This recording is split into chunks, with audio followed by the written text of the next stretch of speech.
Inaantok! Problema ng security guard yan.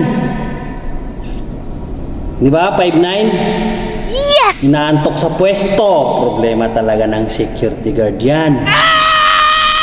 Ito yung tips, mga 5'9". Inaantok ka ba?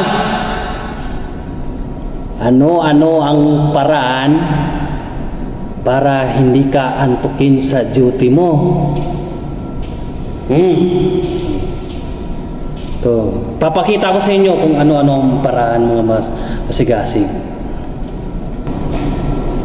Ang unang paraan, mga masigasig, para di ka antukin.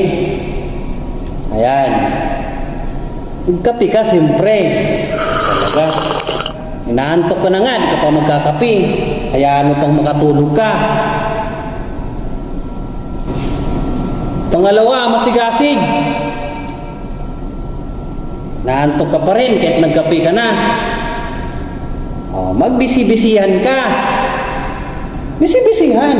Sulat kung ano-anong gagawin mo. Bisi-bisihan. Yan dapat ang gagawin mo, masigasig. Pangatlo, naantok ka pa rin. Magka-boxing ka, yan.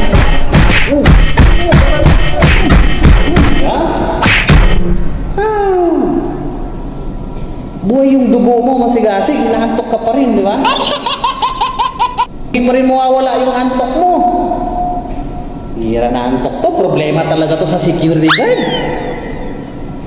Mga security guard na to, yan, naantok lagi. Ha? Hindi pa rin makuha. Ganun ka.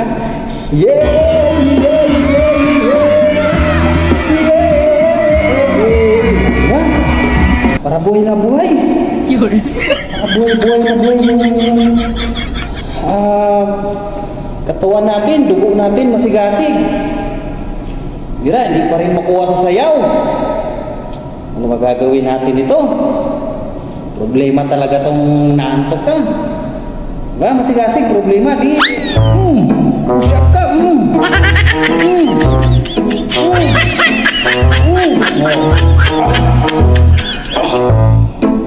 Yan na, malakas na. Naantok pa rin. Bihira. Pag inaantok ka pa rin, masigasig. Ayan, umupo ka. Tulugan mo na. Masigasig, ingat kayo. Tulugan mo na. Buwan ka na ng bangko. Tulugan mo na. Bihira. Para kinabukasan, wala ka ng pasok.